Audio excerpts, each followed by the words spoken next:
Bueno, nos encontramos nuevamente desde nuestro proyecto Filósofos de la Vida, como hemos venido realizando a partir del momento de la pandemia, desde el marzo del 2020. Hemos venido realizando unos conversatorios pedagógicos que lo hacemos con la intención de traer invitados, personas que son expertas en diferentes temas o que viven los diferentes temas que queremos reflexionar. Los traemos y utilizamos la virtualidad para poder compartir con ellos. Hoy nos encontramos con Óscar Arcila González. Él es filósofo, magíster de educación, doctor en filosofía y en este momento es el coordinador académico de la institución educativa Leticia Arango del municipio de Envigado. Bienvenido, Óscar. Qué bueno que nos acompañes para este encuentro. Vamos a hablar en el encuentro de hoy sobre lo que es la diversidad. Entonces, para que no nos alarguemos y no se nos vuelva algo muy tedioso y después quizás aburrido, comencemos de una vez en materia. Óscar, primero, bienvenido, y segundo, pues entonces qué bueno que nos cuentes un poquito qué es la diversidad y qué nos puedas compartir. Bueno, primero pues quiero saludarte a ti, Javier, por la invitación, también a tus estudiantes y a todos los que participan de este bello proyecto de Filósofos de la Vida. Pues hablar de diversidad en un mundo que es diverso. De por sí, pues vivimos en un mundo completamente lleno de cosas diferentes, de personalidades. Entonces, la diversidad yo creo que es todo. La diversidad, pues, no solamente se puede reducir a las personas con una orientación sexual o una identidad de género diversa, aunque lógicamente se encuentran incluidos allí. La diversidad es las formas de pensamiento, la diversidad son incluso las ideologías políticas, no, son las ideologías políticas también que son distintas. Entonces, diversidad es todo lo que somos los seres humanos, es decir, somos seres diversos.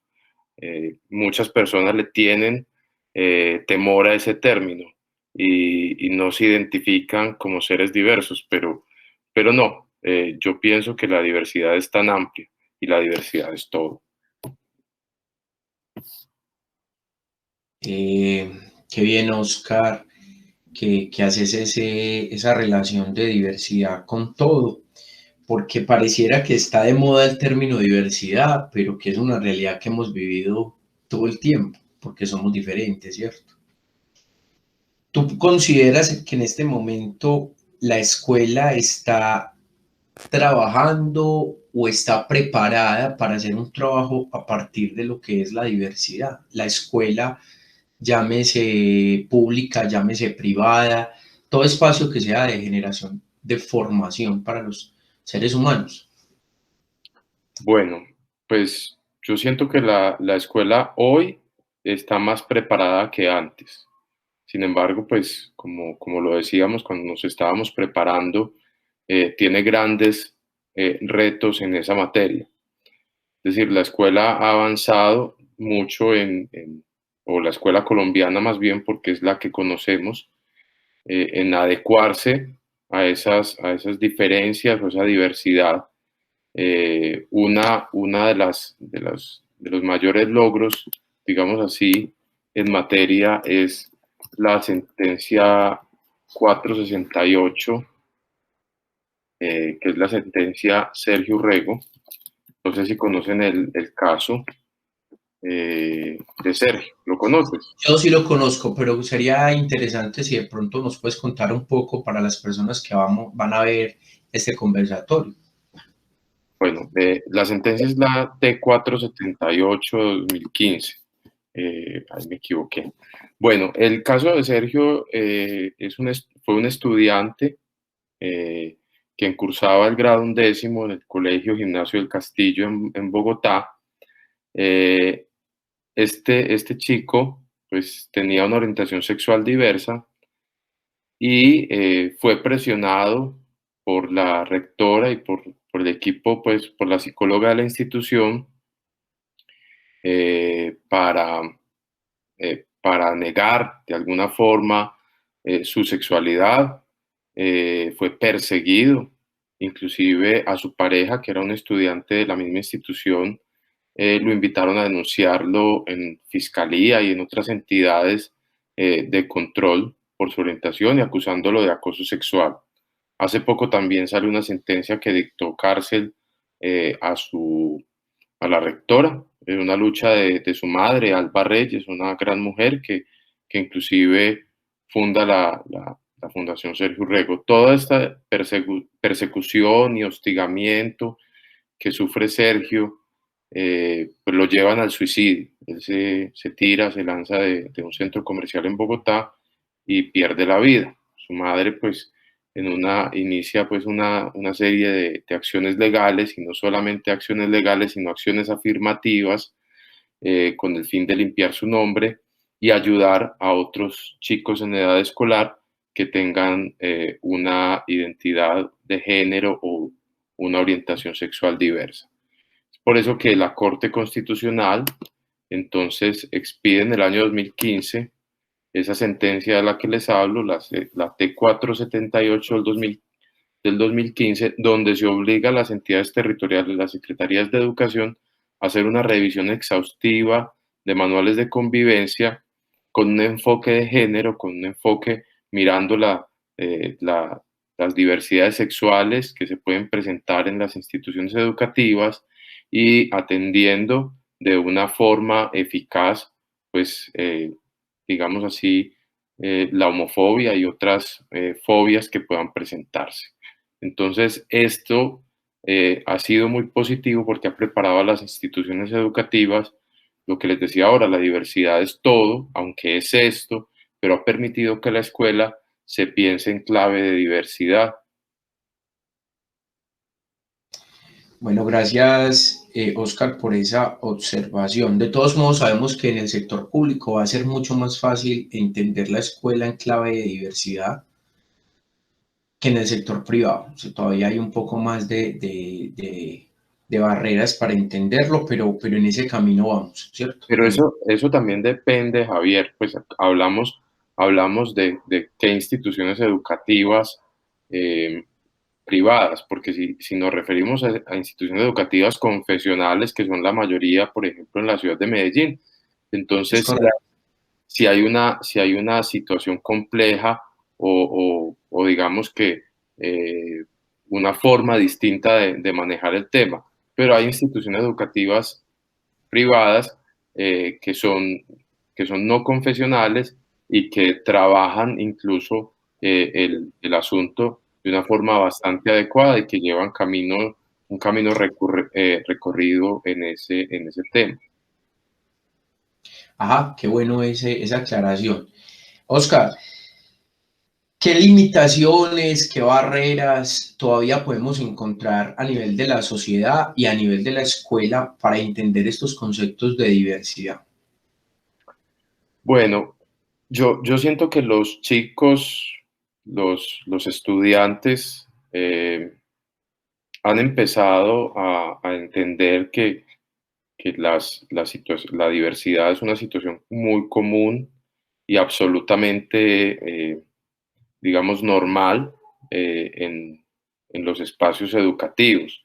Ahora, si vos me preguntas por limitantes, yo, pues con todo el respeto que siento por los padres de familia, eh, me parece que eso es una limitante, porque a veces los adultos somos inclusive más reacios a algunos asuntos frente a la diversidad y frente a muchas cosas que los estudiantes. Entonces, comportamientos racistas, comportamientos homofóbicos, lesfóbicos, transfóbicos, xenofóbicos, inclusive porque nosotros vivimos en este momento en cercanía en nuestras comunidades educativas con, con, con, con migrantes que vienen, por ejemplo, de Venezuela o de otros países, y esos comportamientos eh, no son propios de los niños, son aprendidos de sus padres o de sus familias que vienen de los adultos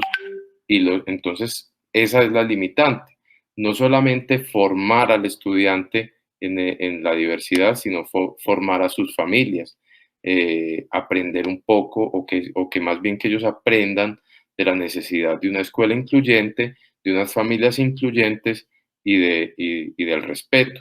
Por eso el municipio de Envigado está haciendo una gran tarea con un tema de escuelas familiares, porque es que la escuela no es solo para el que está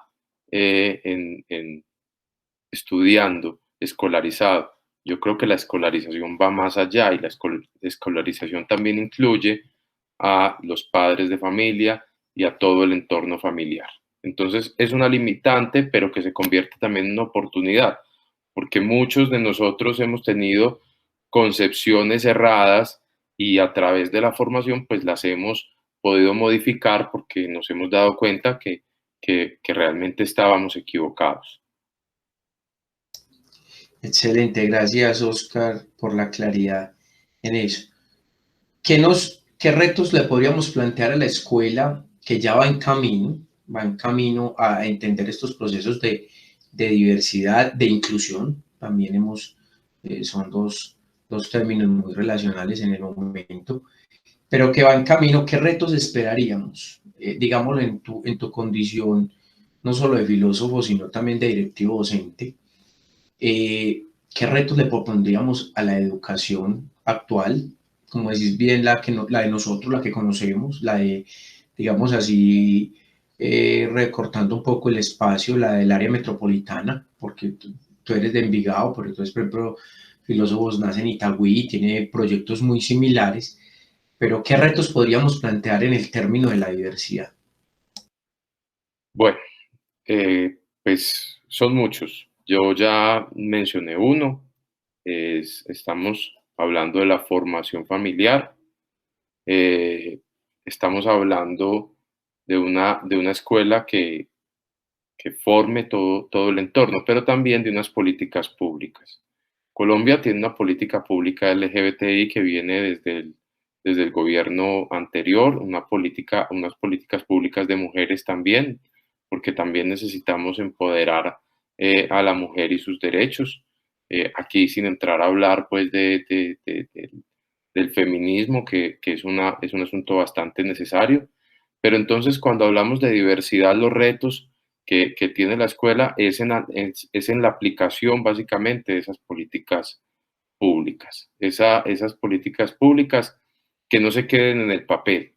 A veces uno ve por ejemplo, pues, con el respeto que a uno le puede tener una autoridad, pues como un alcalde, yo siento que son temerosos frente a hablar de diversidad, es decir, existen programas de mujeres, existen programas de afrocolombianidad, existen programas LGBTI en las alcaldías, pero llevarlo a la escuela les cuesta. Voy a contar un poquito una situación que nos pasó hace pocos días en la institución educativa y que nosotros vemos como una posibilidad de articularnos más con las administraciones municipales, como entidades públicas que somos. A ver, eh, la anterior, la Secretaría de Equidad de Género sufrió una transformación en Envigado y ya se llama Secretaría de Mujeres. Entonces, el programa de LGBTI pasó a Secretaría de Bienestar Social por una situación del plan de desarrollo de la administración. El tema es que cuando estaban en equidad de género hace unos meses, pues nos busca la profesional encargada de esto para proponernos unos ciclos de formación eh, para los chicos en la institución educativa. Nosotros vimos con buenos ojos porque es una funcionaria pública acá de la Secretaría de Equidad de Género, ahora Secretaría de Mujeres, entonces no le vimos ningún problema. El tema es que, pues, como nosotros tenemos un chico que está haciendo el tránsito de niña a niño en la institución, pues le propusimos a esta profesional, quien además pues pertenece a la población LGBTI, es una mujer lesbiana que ha tenido una historia en el municipio como activista de los derechos de la población, y pues excelente nos pareció su propuesta, y le dijimos, empieza por quinto de primaria, porque tenemos esta oportunidad de trabajar a petición de la familia, la diversidad, nos aprestamos a la presencialidad, y pues el niño quiere usar el baño de niños, entonces nosotros necesitamos que sus compañeritos de quinto pues empiecen a entender qué es lo que pasa, y pues lo hicimos con toda o sea, amparados precisamente en esa política pública, amparados en esa sentencia T478 del 2015, en nuestro manual de convivencia y todo eso. Entonces lo hicimos. Empezamos el ciclo de formaciones, empezamos por quinto, continuamos en sexto, y pues, por sorpresa, nos llega un comunicado diciendo, precisamente de los padres, de unos padres de familia, diciendo que estábamos permitiendo no recuerdo el término, creo que era, el correo creo que decía que estábamos haciendo ideología de género, si mal no estoy, pero el término era otro. No es relevante tampoco. El caso, Javier, es que, pues, desde las directivas nosotros dijimos, lo que estamos haciendo es legal, es una entidad pública. Entonces, se armó un problema inclusive hicieron una reunión virtual con Secretaría de Equidad de Género, de la cual los directivos no quisimos participar porque no nos parecía pues o sea, estábamos muy claros. Nosotros le dimos la entrada a la Secretaría, y la Secretaría pues debe responder por su formación, que a nosotros, todo esto ahora en la virtualidad queda grabado. Nosotros revisamos las grabaciones y no vimos nada raro. Vimos una formación acorde a la edad, hablando de situaciones de diversidad extendidas a muchas situaciones, incluso no solamente a la población LGBTI. Entonces, pues dijimos nosotros, esto no es una situación del colegio, fue una formación externa. Finalmente, pues se acabó la secretaría porque cambió de nombre, pasó el programa a otro sitio, y luego con mucho cariño pues a las autoridades del municipio, pero las formaciones se quedaron ahí.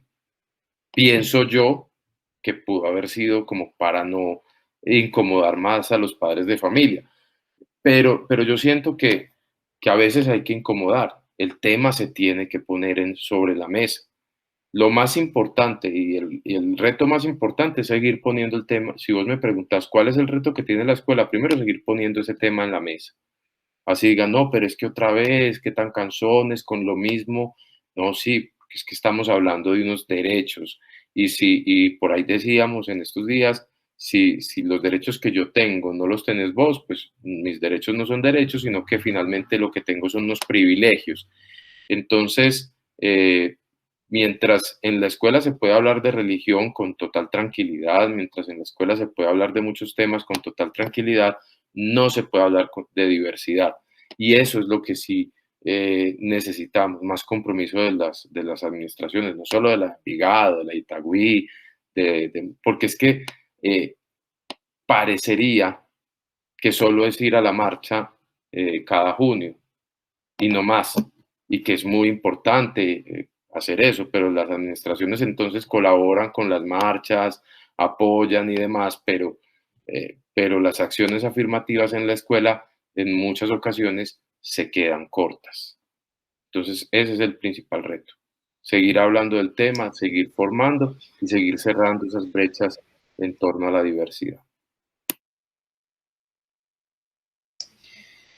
Bueno, yo te había dicho que te iba a preguntar poquito, pero me surge una pregunta que me parece pues interesante, y es, a ver, sabemos que tenemos un panorama de una sociedad formada bajo unos parámetros que, digamos, podemos decir que son homofóbicos, que de cierto modo han permitido el machismo en muchas cosas, ya eso lo hemos hablado y se ha venido discutiendo sobre lo de la equidad de género, la mujer muy por debajo, el hombre muy por encima, en muchas condiciones, sobre todo como a nivel de no cultural, porque yo estaría en contra de decir que eso es algo cultural, pero sí más que por, como que por tradición se ha venido haciendo eso, como repetir estereotipos de familias de generación en generación, y esa es la sociedad que nosotros tenemos. Ha venido una apertura, sabemos pues que el mundo se ha, sobre todo como en la década de los 70, se ha empezado a mirar la parte de la diversidad de diferentes cosas, una consecuencia de ella es la marcha que mencionas ahorita en junio, muchas otras cosas, ¿cierto? Pero básicamente la pregunta me surge en el siguiente dato. La diversidad es clara, todos somos diversos. La pregunta mía es, ¿habrá necesidad de expresar, de manifestar siempre la diferencia? No solamente en condiciones de comunidades LGTBI, sino que será necesidad de que si yo soy desplazado, le tengo que decir a todo el mundo que soy desplazado. Si yo soy en este momento, no, vamos a casos extremos también, entonces soy portador de VIH, entonces tengo que ir a contarle a todo el mundo o casi que rotularme en mi diferencia, siendo un poco extremista en la pregunta, ¿consideras, Oscar, que es necesario la identificación? Por ser un poco brusco de pronto y tradicionalista, rotular la diferencia para mostrarla, o simplemente podríamos vivir en la diferencia sin necesidad de estar marcando esos niveles, esos puntos. Bueno, pues vos pones un tema ahí muy importante porque eso hace parte como un discurso que viene de las lógicas conservadoras y que dicen, no, pues es que a mí lo que me molesta es esas marchas, la desnudez, la algarabía, pero es que también es importante y la palabra es la visibilización. A ver, mientras hablemos de una brecha de derechos en cualquier campo, pues es necesario que algunas personas se visibilicen y muestren que las comunidades y las poblaciones estamos ahí. Entonces, una marcha del orgullo LGBTIQ+, es absolutamente necesaria con todo lo que tiene, pues, con la desnudez, porque es que el cuerpo también, o sea, vivimos unos paradigmas como que el cuerpo tiene que estar vestido y cómo es que cómo es el deber ser del cuerpo. Entonces, en- incluso desde la filosofía, y vos también sos filósofo y sabés que esas transgresiones entonces están vetadas. Cuando unas poblaciones empiezan a visibilizarse, porque es que si yo soy desplazado, he sido víctima del conflicto, claro que me tengo que visibilizar.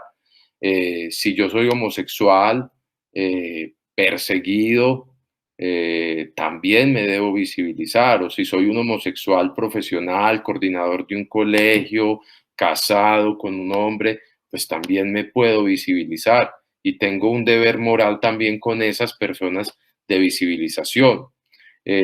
Si tengo VIH, también hay una necesidad de visibilizarme por los otros que no tienen derecho ni acceso a medicamentos. Entonces, la visibilización de las poblaciones que lo tienen más complejo que la mayoría de las personas es absolutamente necesaria y urgente. Mire, eh, vos sos docente y no hablemos de ninguna preexistencia. Ahora con el COVID la palabra preexistencia es muy clara. Los docentes que tienen alguna preexistencia trabajan desde casa, ¿cierto? Entonces nos decía el secretario de Educación de Envigado en una reunión, decía, en lo público todos los docentes pues presentan su preexistencia para quedar en trabajo en casa mientras reciben la vacuna. En lo privado y eso cuando hablamos de lo privado, pues me imagino a qué nos referimos. En lo privado, los docentes del sector privado esconden su preexistencia para que no los echen. Entonces, que un docente de un colegio privado tenga que esconder una preexistencia porque debe ir a alternar, y si dice que tiene una preexistencia, le van a preguntar cuál es su preexistencia y por qué, sea diabetes, sea cáncer, VIH, lo que sea. Entonces sí hay una necesidad de visibilización, de decirle a la sociedad, vea, hay personas homosexuales, hay personas transexuales, hay personas negras, hay personas con VIH, hay personas con diabetes, hay personas de toda, obviamente, hay situaciones que son más socialmente aceptadas, porque no tienen una carga moral. Y el asunto es el moralismo con el que la sociedad conservadora, pacata, que señala, pues mira eso. Entonces, si vos me preguntás si hay necesidad de identificar, pues hay necesidad de visibilizar, diría yo. Ahora, la visibilización no puede ser una cosa a la fuerza, que yo diga, vea, fulano tal cosa, o fulano es gay, o fulana es lesbiana. No, la visibilización es un asunto muy propio. Cada quien define hasta dónde, desde su subjetividad, se visibiliza y que le muestra a la sociedad para la obtención de sus derechos. Yo siento que si no nos hubiésemos visibilizado, pues no tendríamos matrimonio, no tendríamos adopción, no tendríamos tantos derechos que hemos conquistado. Oscar, excelente, qué grato escucharte con esa madurez y esa orientación tan clara que tienes frente al tema. Queda claro que yo estoy de acuerdo con la visibilización, ¿sí? No estoy de acuerdo con lo que, así como decías al final, con rotular a la gente, o sea, decir, este es. Ahora tú tomas la decisión de visualizarte porque tienes el derecho a ser identificado, no necesariamente como víctima, sino como persona, y una dignidad personal que no puede ser aporreada por diferentes condiciones. Podríamos concluir este conversatorio con, no sé, un mensaje, alguna reflexión final que tú quieras regalarnos, Oscar, para terminar, y de antemano agradecerte este espacio de tu tiempo que nos diste para Filósofos de la Vida, porque te aseguro que quienes vayan a ver este conversatorio van a aprender demasiado y por lo menos vamos a hacer lo que es el tema del proyecto, hacer filosofía de la vida. La diversidad no es algo abstracto, es algo real. Entonces, dale, Oscar. Bueno, pues el mensaje, yo sé que son estudiantes de instituciones educativas que siguen este bonito proyecto. Pues el mensaje que yo les doy es, primero, el respeto por esas. No puede existir un filósofo eh, que señale, o bueno, sí que señale, pero que señale la injusticia, que señale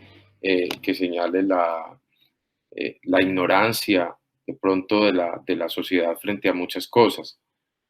Pero no puede existir un filósofo que discrimine, aunque lastimosamente lo hay. Pero si nosotros nos formamos no como filósofos de escuela o de facultad, sino como lo dice como se llama tu proyecto, filósofos de la vida, filósofos que reflexionamos, pues que pensemos un poco desde la justicia, un poco remitiéndonos a esa justicia que nos proponían en los diálogos de Platón, y es esto que nosotros estamos viviendo, es justo. Entonces, si la respuesta es que no es justo discriminar a nadie por su orientación sexual, ni por su condición, ni por su identidad de género, ni por el lugar donde nació, ni por la religión que profesa. Si eso no es justo, si no hay justicia en ello, eh, entonces el mensaje es, pues, proponer un poco de justicia, que nuestras acciones lleven el mensaje de la justicia. Ese es el mensaje que yo les quiero dejar. El respeto absoluto por la diversidad, el respeto absoluto por el otro, que la escuela donde nosotros habitemos, ahora que regresaremos a la presencialidad un poco más, con mayor seguridad que por las vacunas y todo esto, pues que esas escuelas sean espacios de justicia, de no discriminación y de mucho amor por el otro. Muchas gracias, Javier, por esta invitación. Ya se nos hizo de noche inclusive. Bueno, gracias Oscar por esta oportunidad. Sabes que tu institución educativa siempre estará invitada a participar en Filósofos de la Vida. Tú ya nos habías acompañado también en la maratón de lectura, muy agradecidos con eso.